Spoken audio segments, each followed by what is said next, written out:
여기가 한국이 감히 낄 자리입니까? 이곳은 하버드 학술 포럼, 베이징 대학 교수들의 비웃음이 단 3분 만에 경악으로 바뀌었습니다. 일본 석학들은 얼굴이 새하얗게 질린 채 말을 잃었죠. 발표가 끝나자 200명의 세계 석학들이 완전히 침묵했고 그날 밤 전 세계가 긴급 뉴스를 타전했습니다. 한국이 세계를 속였다. 도대체 한국이 숨겨온 게 뭐길래 전 세계가 무너졌을까요? 세계를 뒤집은 12분의 진실, 지금 시작합니다. 저는 지금도 그 순간을 잊을 수 없습니다. 세계 최고 명문인 하버드 강당에서 벌어진 믿기 힘든 반전의 현장을 말입니다. 저는 그날 하버드 국제포럼에 참석했던 한국계 과학자 박태성입니다. 미국에서 35년을 살며 물리학 연구에 매진해온 교수죠. 하버드에서 박사를 받고 MIT에서 연구원으로 일했으며 현재는 보스턴 대학교에서 교수로 재직하고 있습니다. 동아시아 문명과 미래라는 주제로 열린 이 행사에는 세계 각국의 내로라 하는 석학들이 모여 있었어요. 포럼 시작 30분 전, 저는 강당 로비에서 최종 발표자 명단을 확인하고 있었습니다. 중국 대표 리웨이 첸 교수, 일본 대표 나카무라 켄지 교수, 그리고 저는 눈을 비비고 다시 봤어요. 일주일 전까지만 해도 제 이름이 있던 한국 대표 자리가 완전히 사라져 있었습니다. 실례합니다. 발표자 명단에 제 이름이 빠진 것 같은데요. 저는 떨리는 목소리로 행사 진행자에게 물었습니다. 백발의 진행자는 안경 너머로 저를 쳐다보더니 차갑게 말했어요. 아, 박 교수님이시군요. 죄송합니다만 프로그램이 변경되었습니다. 시간 관계상 동아시아 발표는 중국과 일본만 진행하기로 했어요. 하지만 저도 한 달 동안 준비했는데 이해해 주시길 바랍니다. 어차피 중국과 일본이 동아시아의 핵심이니까요. 그 말을 듣는 순간 제 가슴에 뭔가 날카로운 것이 꽂히는 것 같았어요. 35년, 제가 미국에서 보낸 시간입니다. 하버드에서 박사를 받고 MIT에서 연구원으로 일하고 수십 편의 논문을 발표했죠. 그런데 결국 저는 한국은 여전히 없는 존재였던 겁니다. 화장실로 들어가 거울을 봤습니다. 머리가 반쯤 샌 동양인 남자가 거기 있었어요. 저는 세면대를 꽉 잡고 고개를 숙였습니다. 눈물이 날 것 같았지만 참았어요. 아니, 익숙했다고 해야 맞을 겁니다. 35년, 내가 뭘 위해 살았나? 혼잣말이 새어나왔습니다. 박사 과정 때 지도교수가 했던 말이 떠올랐어요. 너희 나라는 기술이 없잖아. 그냥 베끼기나 잘하지. 그때도 저는 아무 말도 못했습니다. 증명할 방법이 없었으니까요. 밖으로 나와 강당으로 향했습니다. 500명이 넘는 참석자들이 자리를 채우고 있었어요. 맨 앞줄에는 중국과 일본 대표의 이름표가 놓여 있었습니다. 인도, 독일, 프랑스. 하지만 한국 자리는 아예 만들어지지도 않았죠. 마치 처음부터 없었던 것처럼. 저는 뒤쪽 구석 자리에 앉았습니다. 옆자리에 인도계 학생이 저를 흘끔 쳐다봤어요. 저는 애써 미소를 지으며 프로그램을 펼쳤습니다. 동아시아 세션 중국의 혁신, 일본의 정밀함이라고 적혀 있었어요. 한국은 제목에조차 없었습니다. 오늘도 또 투명인간이 되는구나. 저는 작게 한숨을 쉬었습니다. 하지만 그때는 몰랐어요. 불과 2시간 뒤, 이 강당이 완전히 뒤집힐 거라는 걸, 한국이라는 이름이 모든 사람의 입에서 나올 거라는 걸 말이죠. 사회자가 마이크를 잡았습니다. 자, 이제 동아시아 문명의 과거와 미래를 논하는 시간입니다. 먼저 중국의 리웨이 첸 교수님을 모시겠습니다. 박수가 터져 나왔어요. 저는 주먹을 꽉 쥐었습니다. 이제 시작이었습니다. 굴욕의 시간이 말이죠. 무대에 올라선 중국의 리웨이 첸 교수는 베이징대 출신답게 당당했습니다. 키도 크고 목소리도 우렁찬 그는 자신감이 넘쳐 보였어요. 여러분, 동아시아 문명의 시작은 바로 중국입니다. 그의 첫마디에 청중들이 집중하기 시작했어요. 화면에 거대한 만리장성 사진이 떠올랐습니다. 4대 발명품을 보십시오. 화약, 나침반, 종이, 인쇄술. 이 모든 것이 중국에서 시작되었습니다. 인류 문명을 바꾼 이 위대한 발명품들이 우리 조상들의 손에서 탄생했어요. 슬라이드가 넘어갈 때마다 청중들의 감탄이 커졌습니다. 저는 뒷자리에서 이 모습을 지켜보며 답답함을 느꼈어요. 화약이 없었다면 현대의 무기 체계가 있었을까요? 나침반이 없었다면 대항해 시대가 열렸을까요? 종이가 없었다면 지식의 전파가 가능했을까요? 리웨이 첸 교수는 열정적으로 말을 이어갔습니다. 그리고 현재를 보십시오. 우리의 고속철도 기술은 어떻습니까? 시속 350km로 달리는 우리의 기술력을 보세요. 베이징에서 상하이까지 4시간 만에 도착합니다. 이것이 바로 중국의 속도입니다. 화면에 중국 고속철도의 웅장한 모습이 나타났어요. 청중들 사이에서 와우하는 감탄사가 터져 나왔습니다. 우리는 5천년의 역사를 가진 나라입니다. 공자와 노자의 사상은 지금도 전 세계 철학의 근간이 되고 있죠. 한자 문화권이라는 말 자체가 중국의 영향력을 보여줍니다. 그는 잠시 멈췄다가 의미심장한 미소를 지으며 말했어요. 동아시아는 중국을 중심으로 발전해왔습니다. 과거에도 그랬고, 현재도 그렇고, 미래도 그럴 것입니다. 박수가 우레처럼 터져 나왔습니다. 500명이 넘는 청중들이 일제히 박수를 쳤어요. 저는 가슴이 먹먹해졌습니다. 한국은 언급조차 되지 않았으니까요. 리에이첸 교수가 마지막으로 덧붙였습니다. 우리의 경제 규모를 보세요. GDP 18조 달러. 세계 2위입니다. 우리의 우주 기술을 보세요. 달의 뒷면에 착륙한 유일한 나라입니다. 이것이 바로 중국의 위상입니다. 또다시 박수가 터졌어요. 몇몇 사람들은 기립박수까지 쳤습니다. 저는 의자에 깊숙이 몸을 파묻었어요. 마치 제가 작아지는 것 같았습니다. 동아시아의 미래는 중국이 이끌어갈 것입니다. 1대1로 프로젝트로 우리는 새로운 실크로드를 만들고 있어요. 아시아를 넘어 유럽과 아프리카까지 연결하는 거대한 경제 벨트를 구축하고 있습니다. 리에이첸 교수가 무대에서 내려오자 열화와 같은 박수가 이어졌습니다. 사회자가 감격스러운 표정으로 말했어요. 정말 인상적인 발표였습니다.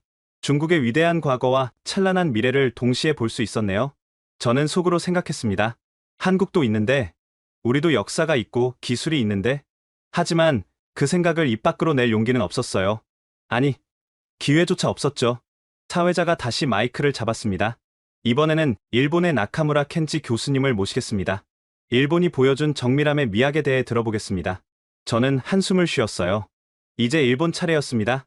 또 한 번 한국은 없는 나라가 되겠죠. 나카무라 켄지 교수가 무대에 올랐습니다. 도쿄대 출신의 그는 정중하면서도 자부심이 넘치는 표정이었어요. 깔끔한 정장에 은퇴 안경, 전형적인 일본 학자의 모습이었죠. 안녕하십니까? 저는 일본의 정신에 대해 말씀드리고자 합니다. 그의 목소리는 차분했지만 힘이 있었어요. 화면에 사무라이의 모습이 나타났습니다. 사무라이 정신을 아십니까? 완벽을 추구하는 장인 정신. 그것이 바로 일본의 혼입니다. 우리는 하나를 만들더라도 최고를 만듭니다. 슬라이드가 바뀌자 도요타 자동차 공장의 모습이 나타났어요. 도요타의 생산 방식을 보세요. 저스트 인 타임, 카이젠, 이 모든 것이 세계 제조업의 표준이 되었습니다. 불량률 제로를 추구하는 우리의 정신이 만든 기적입니다. 청중들이 고개를 끄덕였어요. 특히 경영학 교수들이 열심히 메모를 하는 게 보였습니다. 우리의 전자 제품을 보십시오. 소니, 파나소닉, 닌텐도. 이 브랜드들이 세계를 어떻게 바꿨는지 아실 겁니다. 워크맨이 음악 문화를 바꿨고 플레이스테이션이 게임 문화를 바꿨습니다. 화면에 역대 소니 제품들이 차례로 나타났어요. 워크맨부터 최신 플레이스테이션까지. 그리고 우리의 문화 산업을 보세요. 애니메이션과 만화는 이제 전 세계 청소년 문화의 중심입니다. 포켓몬, 드래곤볼, 나루토. 이 캐릭터들을 모르는 사람이 있습니까? 몇몇 젊은 참석자들이 미소를 지었어요. 그들도 분명 일본 애니메이션을 보며 자랐을 테니까요. 일본의 미슐랭 스타 레스토랑 수를 아십니까? 우리는 프랑스 다음으로 많은 미슐랭 스타를 보유하고 있습니다. 스시는 이제 세계 고급 요리의 대명사가 되었죠. 나카무라 교수는 잠시 숨을 고르더니 더욱 열정적으로 말했습니다. 우리는 세계에서 가장 많은 노벨상을 받은 아시아 국가입니다. 과학 분야에서만 20명이 넘는 수상자를 배출했어요. 이것이 바로 일본의 연구력입니다. 저는 점점 작아지는 기분이었어요. 한국도 노벨상 수상자가 있지만 단 한 명뿐이니까요. 메이지 유신 이후 우리는 아시아에서 가장 먼저 근대화에 성공했습니다.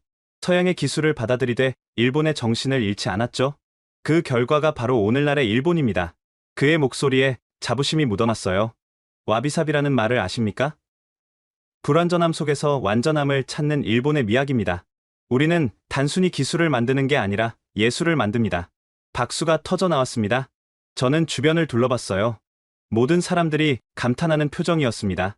일본은 작은 섬나라지만 세계 3위의 경제 대국입니다. 자원이 없어도 기술과 정신으로 이뤄낸 기적이죠. 나카무라 교수가 마무리를 했습니다. 동아시아의 정밀함, 그것은 바로 일본이 세계에 선물한 것입니다. 우레와 같은 박수가 쏟아졌어요. 저는 고개를 숙였습니다. 2시간 동안 한국은 단 한 번도 언급되지 않았으니까요. 질의응답 시간이 되자 앞자리에 앉은 한 학생이 손을 들었습니다. 인도계로 보이는 하버드 MBA 학생이었어요. 곱슬머리에 날카로운 눈빛을 가진 20대 후반의 남학생이었죠. 정말 흥미로운 발표 잘 들었습니다. 중국과 일본의 위상이 대단하네요. 그는 일어서며 주변을 둘러봤어요. 마치 무언가를 찾는 듯한 표정이었죠. 그런데 궁금한 게 있어요. 동아시아 하면 중국, 일본은 워낙 유명한데 한국은 어떤 특별한 기여가 있었나요? BTS나 K-팝 말고 역사적으로 말이에요. 그 순간 강당이 웃음바다가 됐습니다. 키득키득거리는 소리, 수군거리는 소리가 여기저기서 들려왔어요. 맞아. 한국은 뭐가 있지? K-팝이나 추는 나라 아닌가? 삼성. 그것도 일본 기술 베낀 거잖아. 누군가가 큰 소리로 말했어요. 오징어 게임이 있잖아요. 넷플릭스에서 봤는데 재밌더라고요. 또 다른 웃음이 터졌습니다. 마치 한국은 오락거리 정도로만 생각하는 것 같았어요. 리에이첸 교수가 웃으며 답했습니다. 한국은 중국과 일본 사이에 있는 나라죠. K-팝이 인기 있다고 들었어요. 나름 열심히 하는 것 같던데. 그의 말투에는 동정심 같은 게 묻어났어요. 마치 어린아이를 대하듯이 말이죠. 나카무라 교수도 거들었습니다. 한국은 우리가 가르쳐준 것들을 잘 배웠어요. 전자제품도 우리 기술을 바탕으로 발전시켰고요. 저는 자리에서 벌떡 일어나고 싶었어요. 아니다. 한국은 독자적인 기술이 있다고 외치고 싶었습니다. 하지만 제 다리는 움직이지 않았어요. 35년 동안 쌓인 무력감이 저를 의자에 묶어놓은 것 같았죠. 그때 한 여학생이 덧붙였어요. 한국 드라마는 재밌어요. 로맨틱하고 예쁘잖아요. 그래. 성형수술도 유명하대. 김치는 맵지만 맛있어. 모든 대화가 한국을 하찮게 만들고 있었어요. 문화산업은 그저 오락거리로, 음식은 별미 정도로, 기술은 모방품 정도로 취급받고 있었죠. 저는 주먹을 꽉 쥐었습니다. 손톱이 손바닥에 박힐 정도로 세게 쥐었어요. 분노와 서러움이 동시에 치밀어 올랐습니다. 이게 현실이구나. 이게 세계가 보는 한국이구나. 사회자가 정리하려고 나섰어요. 자, 다음 질문을 받겠습니다. 바로 그때였습니다. 강당 뒤쪽에서 누군가 조용히 일어서는 게 보였어요. 회색 머리에 단정한 정장을 입은 50대 여성이었습니다. 헬렌 로웰 교수였어요. 하버드 역사학과에서 25년간 한국사를 연구해온 분이죠. 평소 과묵하기로 유명한 그녀가 갑자기 일어서니 주변 사람들이 놀란 듯 쳐다봤어요. 잠깐만요. 로웰 교수의 목소리는 조용했지만 강단이 있었습니다. 모든 시선이 그녀에게 쏠렸어요. 제가 답해드리겠습니다. 그녀가 앞으로 걸어가기 시작했어요. 구두 소리가 강당에 또각또각 울렸습니다. 그녀의 손에는 작은 USB가 들려 있었어요. 사회자가 당황하며 말했습니다. 아, 로웰 교수님. 예정에 없던 발표인데 5분만 시간을 주세요. 아니, 10분이면 충분합니다. 그녀의 목소리에는 단호함이 묻어났어요. 무대에 오른 로웰 교수는 USB를 노트북에 연결했습니다. 그녀가 얼마나 이 순간을 기다려왔는지 알 수 있었어요. 방금 학생이 물었죠. BTS와 김치 말고 한국에 뭐가 있냐고. 화면이 바뀌었습니다. 첫 장면이 나타나자 저는 눈을 의심했어요. 임진왜란 당시의 고지도와 함께 거북선 설계도가 또렷하게 보였거든요. 강당이 순식간에 조용해졌습니다. 방금 전까지 웃고 떠들던 분위기가 한순간에 바뀌었어요. 제 할아버지는 한국전쟁 참전 용사였습니다. 로웰 교수의 갑작스러운 고백에 모두가 놀랐어요. 할아버지는 돌아가시기 전까지 한국을 잊지 못하셨어요. 폐허 속에서도 책을 읽던 한국 아이들, 포탄이 떨어지는 와중에도 공부를 멈추지 않던 그들을 말이죠. 그녀는 잠시 숨을 고르더니 계속했습니다. 그래서 저는 한국을 연구하기 시작했습니다. 25년 동안요. 그리고 깨달았죠. 우리가 한국에 대해 너무 모른다는 걸. 화면에 새로운 슬라이드가 떴어요. 1592년 세계 최초의 철갑선이라는 제목이었습니다. 여러분, 이것을 보세요. 그녀가 거북선 설계도를 확대했어요. 정교한 도면이 화면 가득 펼쳐졌습니다. 이것은 1592년, 즉 400년도 더 전에 한국에서 만들어진 세계 최초의 철갑선입니다. 나카무라 교수의 얼굴이 굳어졌어요. 그의 손이 무의식적으로 떨리는 게 보였습니다. 당시 유럽은 어땠습니까? 스페인에 무적한데도 영국의 해군도 모두 목선을 쓰고 있었어요. 철갑선은 상상조차 못했죠. 로웰 교수는 다음 슬라이드를 보여줬어요. 거북선의 구조를 상세히 설명하는 도면이었습니다. 12문의 대포를 장착했고 철로 된 뾰족한 침을 등에 꽂아 적의 상륙을 막았어요. 선수에는 용머리를 달아 연기를 뿜게 했고 노를 젓는 격군들은 적에게 보이지 않도록 설계했습니다. 청중들의 눈이 점점 커졌어요. 누군가가 작게 와우하고 탄성을 지르는 소리가 들렸습니다. 이게 단순한 배라고 생각하십니까? 이것은 당시 최첨단 기술의 집약체였습니다. 로웰 교수의 목소리에 점점 힘이 실렸어요. 저는 가슴이 뛰기 시작했습니다. 누군가가 드디어 진실을 말하고 있었으니까요. 로에 교수는 새로운 슬라이드를 띄웠습니다. 임진왜란 당시 일본 수군의 기록이었어요. 이것은 일본 측 기록입니다. 철로 덮인 괴물 같은 배가 나타나 우리 함대를 초토화시켰다고 적혀 있어요. 일본 수군은 이 배를 보고 도망치기 바빴다고 합니다. 나카무라 교수의 표정이 더욱 굳어졌어요. 자국의 기록이 증거로 제시되니 반박할 수가 없었던 거죠.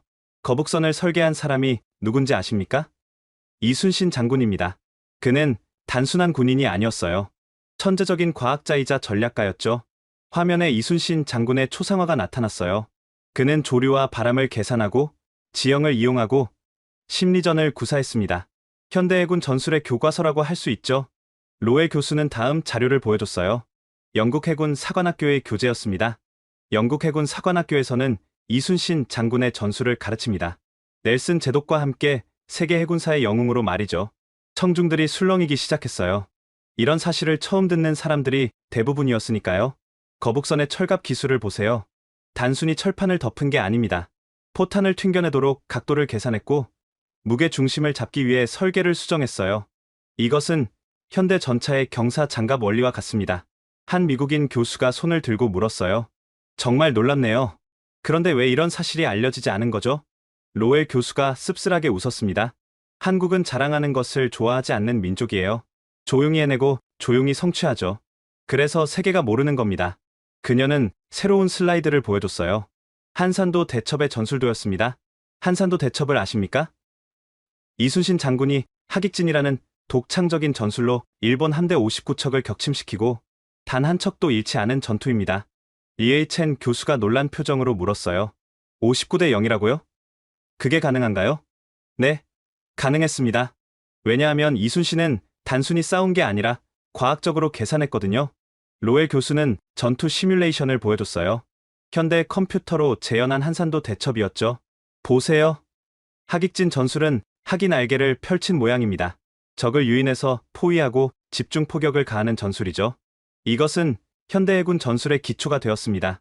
화면에 숫자들이 나타났어요. 일본 수군 사상자 8,000명, 조선 수군 사상자 19명. 이게 기적입니까? 아닙니다. 과학입니다. 철저한 준비와 계산의 결과죠. 청중들이 숨을 죽이고 듣고 있었어요. 방금 전까지 한국을 조롱하던 그들이 이제는 경외감 어린 표정으로 화면을 바라보고 있었습니다.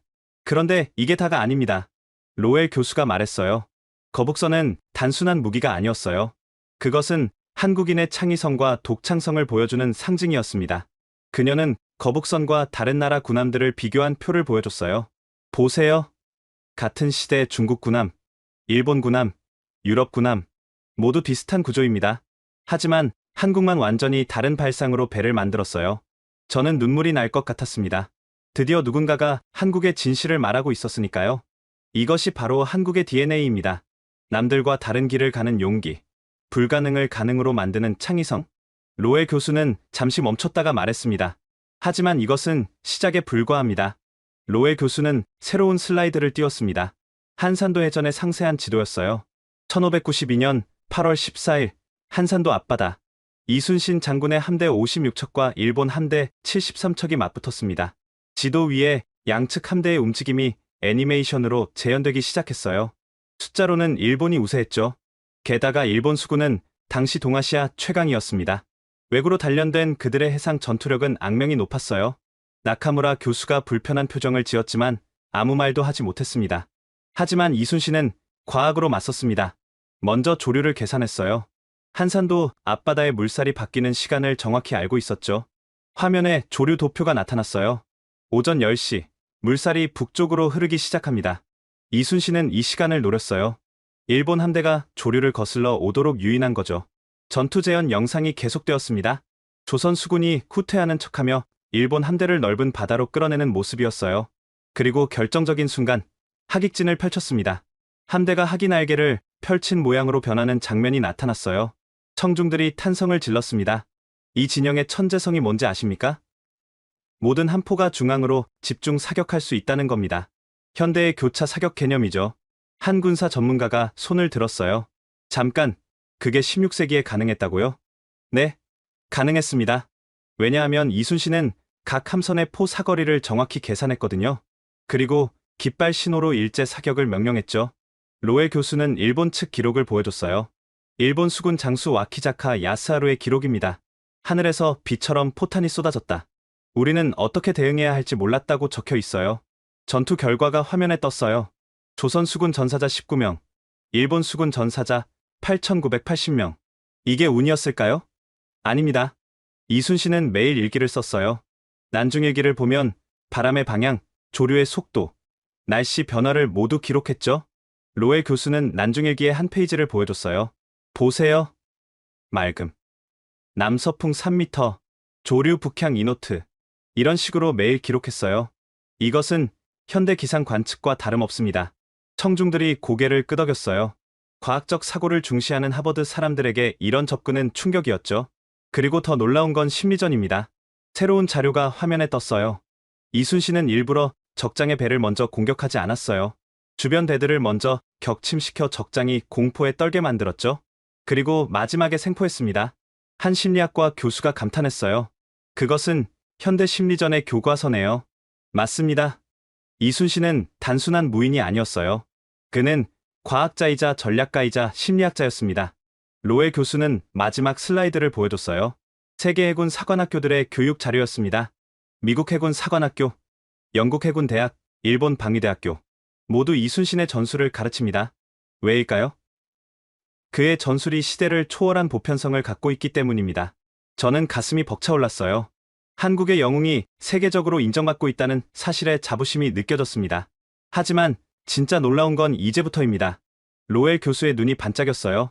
화면이 바뀌자 거대한 조선소의 모습이 나타났습니다. 울산 현대중공업의 전경이었어요. 축구장 수십 개를 합친 듯한 거대한 부지에 거인 같은 크레인들이 늘어서 있었죠. 이제 현대의 거북선을 보겠습니다. 로엘 교수의 목소리에 힘이 실렸어요. 전 세계 LNG선의 60%가 한국에서 만들어집니다. 이게 무슨 의미인지 아십니까?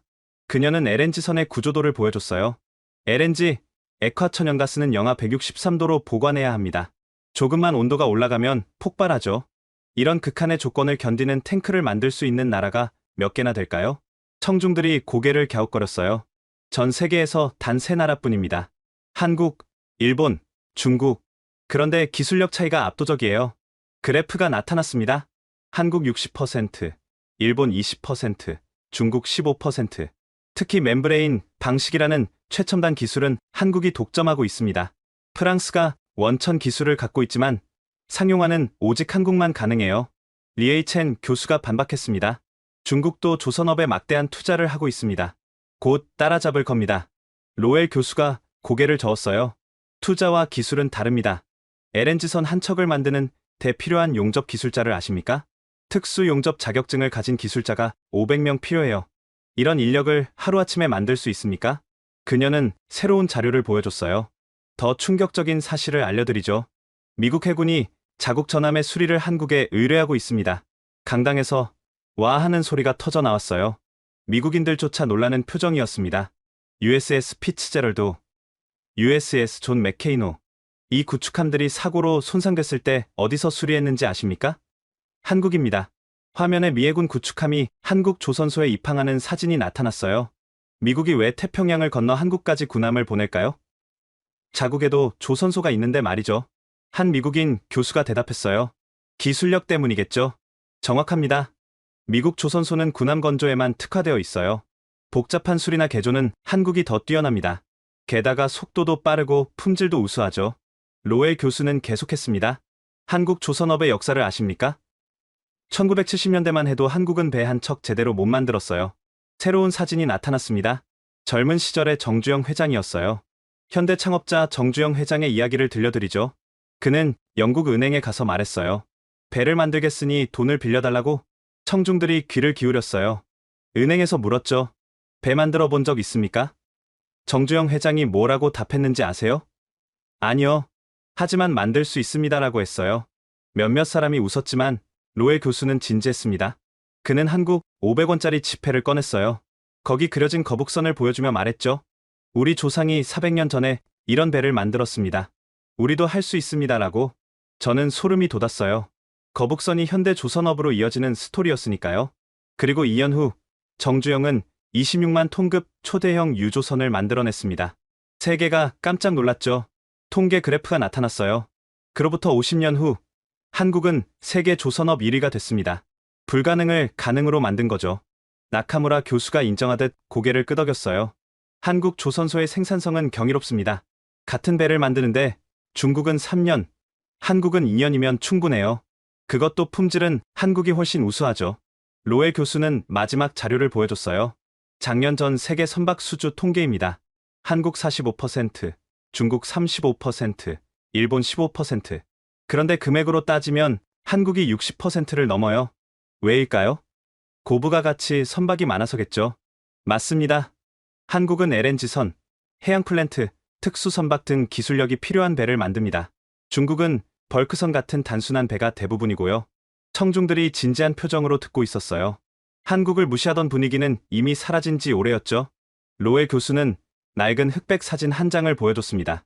1970년대 울산의 모습이었어요. 황량한 모래밭에 천막 몇 개가 전부였죠. 이곳이 현재 세계 최대 조선소가 된 울산입니다. 50년 전에는 아무것도 없었어요. 다음 사진은 현재의 울산 조선소였습니다. 그 대비가 극명했어요. 정주영 회장이 처음 조선소를 짓겠다고 했을 때 모든 사람이 미쳤다고 했어요.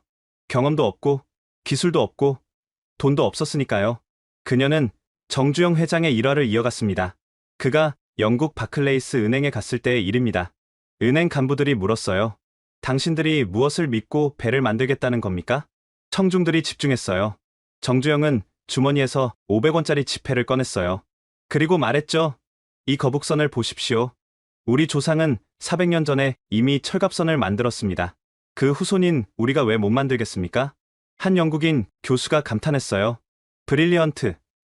과거와 미래를 연결한 완벽한 스토리텔링이네요.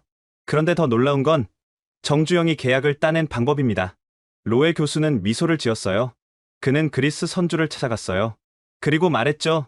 배를 먼저 주문해주면 그 주문서로 은행 대출을 받아 조선소를 짓고 조선소가 완성되면 배를 만들어 드리겠다고? 청중들이 웃음을 터뜨렸어요. 이게 말이 됩니까? 없는 조선소에서 만들 배를 먼저 주문하라니요.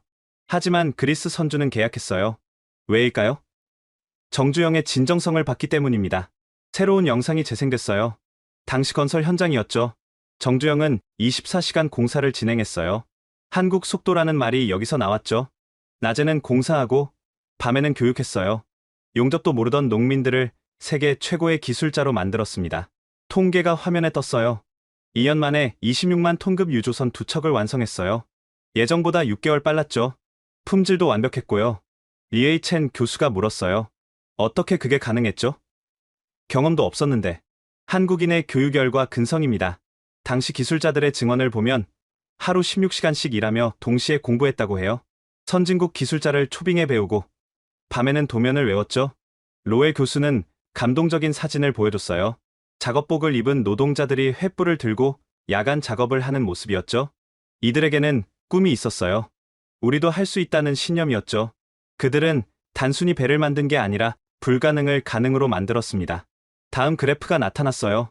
한국 조선업의 성장 곡선이었죠. 1970년 세계 시장 점유율 0%에서 시작해 현재 45%. 이것이 기적이 아니면 무엇입니까?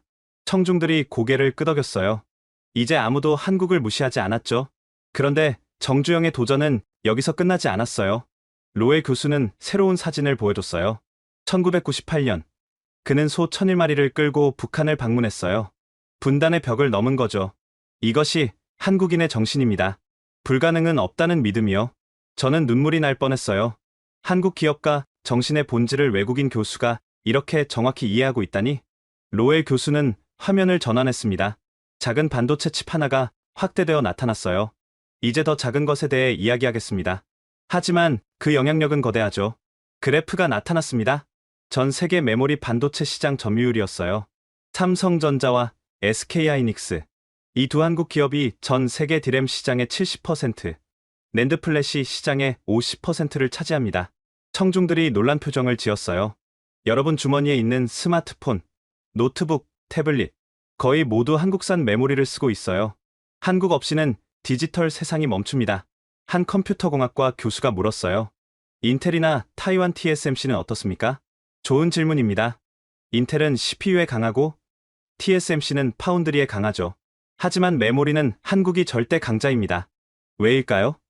로엘 교수는 1997년 IMF 위기 당시 사진을 보여줬어요. 거리에서 금을 모으는 시민들의 모습이었죠. 1997년 한국은 국가 부도 위기였어요.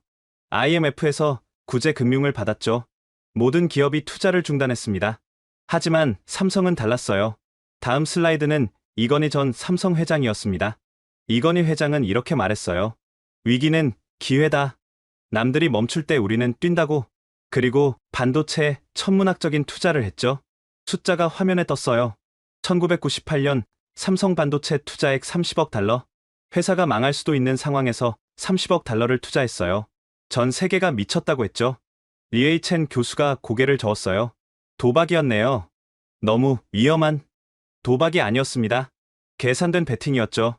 이건희 회장은 반도체 사이클을 정확히 읽었어요. 불황기에 투자하면 호황기의 시장을 지배한다는 걸 알았죠. 그래프가 나타났습니다. 2000년대 초반 삼성의 시장 점유율이 수직 상승하는 모습이었어요. 결과는 대성공이었습니다. 일본 기업들이 몰락하고 삼성이 1위가 됐죠. 이것이 한국식 경영입니다. 위기를 기회로 만드는 역발상이요. 로엘 교수는 반도체 공장 내부 사진을 보여줬어요. 반도체는 먼지 하나 허용하지 않는 초정밀 산업입니다. 클린룸은 수술실보다 1000배 깨끗해야 해요. 이런 환경을 만들고 유지하는 것 자체가 기술입니다. 나카무라 교수가 인정하듯 말했어요. 한국의 반도체 수율은 정말 놀랍습니다. 같은 웨이퍼에서 일본보다 10% 더 많은 칩을 생산하죠. 그 비결이 뭔지 아십니까? 한국 엔지니어들의 헌신입니다. 로엘 교수는 삼성 기흥 공장의 야경을 보여줬어요. 24시간 불이 켜진 공장이었죠. 한국 반도체 공장은 절대 멈추지 않아요. 엔지니어들이 3교대로 24시간 관리합니다. 문제가 생기면 새벽에도 달려와요. 이런 헌신이 세계 1위를 만들었습니다. 그녀는 최신 기술 동향을 보여줬어요. 현재 삼성은 3나노미터 공정을 양산하고 있어요. 머리카락 굵기의 3만 분의 1입니다. 이런 기술을 가진 회사는 전 세계에 3곳뿐이에요. 청중들이 감탄했어요. 더 놀라운 건 투자 규모입니다. 삼성은 최근 발표한 계획에 따르면 향후 10년간 반도체에 450조 원을 투자한다고 했어요. 한국 GDP의 20%에 달하는 금액이죠. 한 경제학과 교수가 말했어요. 그것은 국가적 베팅이네요. 맞습니다. 한국은 반도체에 구군을 걸었어요. 그리고 지금까지 성공했죠. 자원이 없는 나라가 기술로 세계를 지배하는 겁니다. 저는 가슴이 뿌듯했어요. 제가 평생 연구한 반도체 분야에서 조국이 세계 최고라는 사실이 자랑스러웠습니다. 로엘 교수는 한국의 GDP 성장 그래프를 보여줬습니다. 1960년대부터 현재까지 거의 수직으로 상승하는 곡선이었어요. 이 그래프를 보세요. 1960년 1인당 GDP 79달러, 현재 35,000달러, 60년 만에 440배 성장입니다. 청중들이 숨을 들이켰어요. 인류 역사상 이런 성장을 이룬 나라는 없습니다. 한강의 기적이라고 부르는 이유죠. 그녀는 다른 나라들과 비교 그래프를 보여줬어요. 같은 기간 미국은 8배, 일본은 25배, 중국은 180배 성장했어요. 한국의 440배가 얼마나 경이로운지 아시겠죠? 리에이첸 교수가 말했어요. 중국도 빠르게 성장하고 있지 않습니까? 맞습니다. 하지만 한국은 다른 점이 있어요. 민주주의를 함께 달성했다는 겁니다. 화면에 1987년 6월 항쟁의 사진이 나타났어요. 시민들이 거리를 가득 메운 모습이었죠. 1987년 한국 시민들은 독재 정권에 맞서 일어났어요. 평화적으로, 그러나 단호하게 민주주의를 요구했죠. 다음 사진은 대통령 직선제 선거 장면이었어요. 그리고 성공했습니다. 군부 독재에서 민주주의로 평화적 전환을 이뤘어요. 유혈 사태 없이 말이죠. 한 정치학과 교수가 감탄했어요. 그것은 정말 드문 사례입니다. 대부분의 나라는 경제 발전이나 민주화 중 하나를 희생하죠. 정확합니다. 싱가포르는 경제는 발전했지만 민주주의는 제한적이죠. 필리핀은 민주화했지만 경제는 정체됐고요. 한국만이 둘 다 성공했습니다. 로엘 교수는 역대 한국 대통령들의 사진을 보여줬어요. 한국은 평화적 정권 교체를 계속하고 있어요. 보수와 진보가 번갈아 집권하죠. 이것이 성숙한 민주주의입니다. 그녀는 2016년 촛불 시위 사진을 보여줬어요. 더 놀라운 건 이겁니다. 대통령을 탄핵할 때도 평화적이었어요. 수백만이 거리로 나왔지만 폭력은 없었죠. 청중들이 진지한 표정으로 들었어요. 매주 토요일 시민들이 촛불을 들고 광장에 모였어요. 그리고 집회가 끝나면 쓰레기를 줍고 돌아갔죠. 이것이 한국 민주주의의 성숙도입니다. 나카무라 교수가 말했어요. 일본도 민주주의 국가입니다만, 물론입니다. 하지만 한국은 시민이 직접 쟁취한 민주주의예요. 그래서 더 소중히 여기고 적극적으로 참여하죠. 로에 교수는 투표율 통계를 보여줬어요. 한국의 대선 투표율은 70%가 넘어요. 젊은 층도 적극적으로 투표합니다. 민주주의가 살아있다는 증거죠. 그녀는 감동적인 사진을 보여줬어요. 투표소 앞에 줄 선 시민들이었죠. 경제 성장과 민주화를 동시에 이룬 나라? 이것이 진정한 한국의 기적입니다. 로엘 교수는 낡은 흑백 사진을 보여줬습니다. 한국전쟁 직후 천막에서 공부하는 아이들이었어요. 1953년 한국은 완전히 파괴된 나라였어요. 학교도, 교과서도, 선생님도 부족했죠. 하지만 한국인들은 포기하지 않았습니다. 다음 사진은 천막 교실의 내부였어요. 흙바닥에 앉아 공부하는 학생들이었죠. 보세요. 의자도 없고 책상도 없어요. 하지만 아이들의 눈빛을 보세요. 배움에 대한 열망이 가득하죠. 청중들이 사진을 자세히 들여다봤어요. 부모들은 끼니를 걸러가며 자녀를 교육시켰어요. 배고파도 공부는 해야 한다고 말하며 로엘 교수는 통계를 보여줬어요. 1960년 한국의 대학 진학률은 5%였어요. 현재는 70%가 넘습니다. 세계 최고 수준이죠. 한 교육학과 교수가 물었어요. 어떻게 그런 변화가 가능했죠? 교육을 최우선 가치로 삼았기 때문입니다.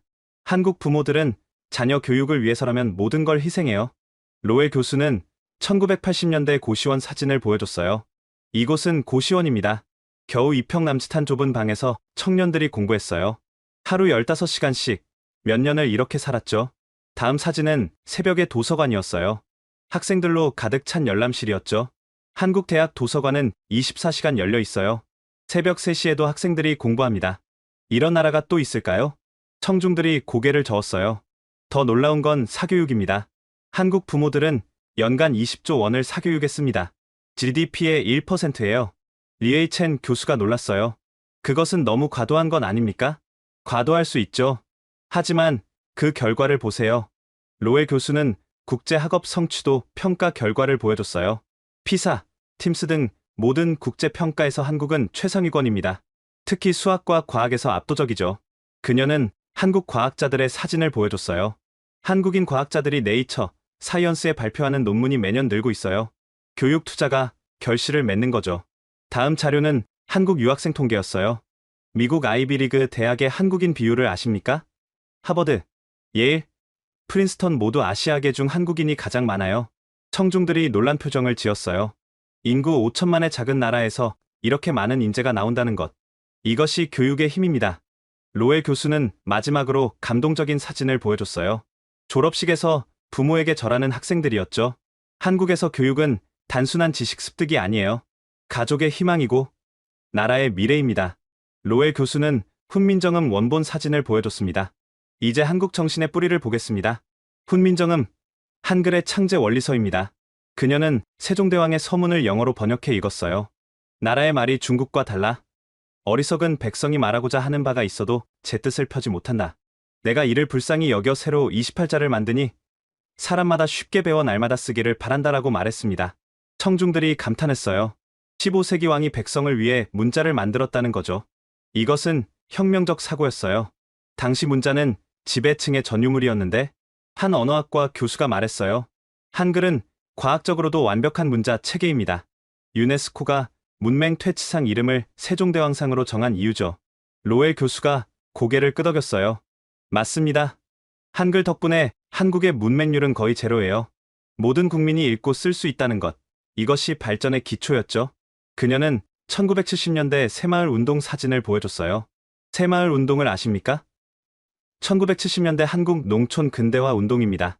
마을 사람들이 함께 도로를 닦는 사진이었어요. 정부는 시멘트와 철근만 제공했어요. 나머지는 마을 주민들이 직접 했죠. 스스로 도로를 만들고 다리를 놓았어요. 리에이첸 교수가 물었어요. 강제 동원이었습니까? 아닙니다. 자발적 참여였어요.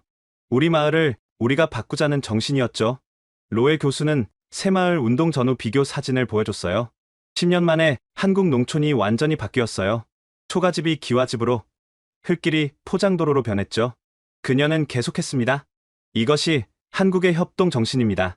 개인이 아닌 공동체를 생각하는 마음이요. 다음 사진은 1997년 금 모으기 운동이었어요. IMF 위기 때 시민들이 자발적으로 금을 모았어요. 결혼반지, 돌반지까지 국가에 바쳤죠. 청중들이 놀란 표정을 지었어요. 351만 명이 참여해 227톤의 금을 모았어요. 21억 달러 상당이었죠. 이런 일이 가능한 나라가 또 있을까요? 나카무라 교수가 인정하듯 말했어요. 그것은 정말 놀라운 단결력입니다. 이것이 바로 한국의 저력입니다. 위기 때마다 하나로 뭉치는 힘. 그것이 오늘의 한국을 만들었어요. 로엘 교수는 BTS가 빌보드 1위에 오른 순간을 보여줬습니다. 7명의 젊은이들이 환호하는 모습이었어요. 이제 현재를 봅시다. 한국 문화가 세계를 정복하고 있어요. 그녀는 빌보드 차트를 보여줬어요. BTS는 빌보드 핫백에서 1위를 6번 했어요. 비영어권 아티스트로는 전무후무한 기록이죠. 다음은 기생충의 아카데미 시상식 장면이었어요. 봉준호 감독의 기생충, 아카데미 작품상, 감독상, 각본상, 국제영화상을 휩쓸었죠. 비영어 영화 최초입니다. 청중들이 고개를 끄덕였어요. 오징어 게임은 어떻습니까? 넷플릭스 역사상 가장 많이 본 시리즈예요. 94개국에서 1위를 했죠. 넷플릭스 통계가 화면에 떴어요. 2019년 대비 2023년 한국 콘텐츠 시청 시간이 600% 증가했어요. 이런 폭발적 성장은 전례가 없습니다. 한 문화비평가가 손을 들었어요. 왜 갑자기 한국 문화가 인기를 끄는 건가요? 진정성과 보편성의 결합입니다. 한국 콘텐츠는 한국적이면서도 인류 보편의 감정을 다뤄요. 로엘 교수는 한국 드라마의 한 장면을 보여줬어요. 한국 드라마는 가족, 사랑, 정의 같은 보편 가치를 다룹니다. 하지만 표현 방식은 독특하죠. 정서적 깊이가 있어요. 그녀는 K-팝 댄스 학원의 세계 분포도를 보여줬어요. 전 세계 K-팝 댄스 학원이 5,000개가 넘어요. 뉴욕, 런던, 파리, 도쿄, 방콕, 어디든 있죠. 다음은 한국어 학습자 통계였어요. 듀오링고에서 한국어는 세계 7번째로 많이 배우는 언어예요. 5년 전 23위였는데 말이죠. 청중들이 놀랐어요. 한국 음식은 어떻습니까? 김치, 불고기, 비빔밥이 세계 어디서나 인기예요. 파리의 한국 식당 사진이 나타났어요. 프랑스인들이 줄 서 있는 모습이었죠. 미슐랭 가이드 파리편에 한국 식당이 15개 실렸어요. 프랑스인들이 한국 음식을 인정한 거죠. 로엘 교수는 K-뷰티 산업 통계를 보여줬어요. 한국 화장품 수출액이 연간 100억 달러를 넘어요. 10단계 스킨케어가 세계 표준이 됐죠. 그녀는 마지막으로 말했습니다. 이것은 단순한 유행이 아니에요. 라이프 스타일 전체를 수출하는 거죠. 한국적 삶의 방식이 세계인의 선택을 받고 있는 겁니다. 저는 가슴이 벅차올랐어요. 한국 문화가 이렇게 세계적 영향력을 갖게 될 줄은 꿈에도 몰랐으니까요. 로엘 교수의 발표가 끝나자 강당은 완전한 침묵에 빠졌습니다. 500명이 넘는 청중이 숨소리조차 내지 않았어요. 그때 나카무라 교수가 천천히 일어났습니다. 로엘 교수님, 감사합니다. 저는 제가 얼마나 무지했는지 깨달았습니다. 그의 목소리에는 진정성이 묻어났어요. 일본이 한국의 기술을 전수했다고 생각했어요. 하지만 한국은 우리와는 완전히 다른 길을 걸어왔군요. 인정합니다. 그가 깊이 고개를 숙였어요. 일본인이 공개적으로 고개 숙이는 것은 최고의 예우였죠. 리에이첸 교수도 일어났습니다. 저도 마찬가지입니다. 중국이 동아시아의 중심이라고 자부했지만 한국이 이룬 성취 앞에서 겸손해져야겠네요. 그도 고개를 숙였어요. 특히 민주주의와 경제 성장을 동시에 이룬 것. 그것은 정말 놀라운 성취입니다. 그때 처음 질문했던 인도계 학생이 손을 들었어요. 교수님들, 정말 죄송합니다. 제가 너무 무례한 질문을 했네요. 한국에 대해 제대로 알지도 못하면서. 로엘 교수가 따뜻하게 웃었습니다. 괜찮아요. 덕분에 진실을 밝힐 기회가 생겼으니까요. 모르는 것은 부끄러운 게 아니에요. 알려고 하지 않는 것이 부끄러운 거죠. 청중 한 명이 큰 소리로 말했어요. 이제 교과서를 다시 써야 할 때가 온 것 같습니다. 박수가 터져 나왔어요. 처음에는 한두 명이었지만 곧 전체로 퍼졌죠. 그리고 하나둘씩 일어나기 시작했어요. 기립박수였습니다. 500명이 모두 일어나 박수를 쳤어요. 그것은 한국에 대한 경의였고 진실에 대한 존중이었죠. 저도 일어났어요. 하지만 이번엔 달랐습니다. 35년 만에 처음으로 당당하게 일어선 기분이었어요. 눈물이 흘렀습니다. 서러움의 눈물이 아니라 감격의 눈물이었어요. 옆자리의 동료가 제 어깨를 두드렸어요. 축하해요. 박 교수. 당신 나라가 정말 대단하네요. 저는 고개를 끄덕였어요. 이제야 진짜 한국인이 된 기분이었으니까요. 그날 포럼이 끝난 후 놀라운 일이 벌어졌습니다. 누군가 로웰 교수의 발표를 촬영해 유튜브에 올렸던 거예요. 제목은 하버드에서 한국의 진실이 밝혀지다였습니다. 첫날 조회수 10만. 믿기 어려운 속도였어요. 댓글이 폭주하기 시작했습니다. 와, 한국이 이런 나라였어? 왜 학교에서 이런 걸 안 가르쳐줬지? 거북선이 세계 최초 철갑선이었다니. 한국 조선업이 미국 해군 함정을 수리한다고? 일주일 만에 조회수는 500만을 돌파했어요. 전 세계에서 화제가 됐죠. 각국 언론이 앞다퉈 보도하기 시작했습니다. CNN, 숨겨진 아시아의 진주, 한국의 재발견, BBC, 조용한 혁명, 한국이 세계를 바꾸다, 르몽드, 한강의 기적을 넘어선 한국의 기적, 하버드 총장이 긴급 성명을 발표했어요. 우리는 너무 오랫동안 편견에 갇혀 있었습니다. 한국에 대한 연구를 대폭 확대하겠습니다. 일주일 후, 하버드는 한국학연구소 설립을 공식 발표했어요. 초대 소장은 당연히 로웰 교수였죠. 그뿐만이 아니었습니다. MIT, 예일, 프린스턴, 스탠퍼드, 미국 주요 대학들이 앞다퉈 한국학 프로그램을 신설했어요. 유럽도 마찬가지였습니다. 옥스퍼드, 케임브리지, 소르본 모두 한국 연구를 강화하겠다고 발표했죠. 가장 놀라운 반응은 아시아에서 나왔어요.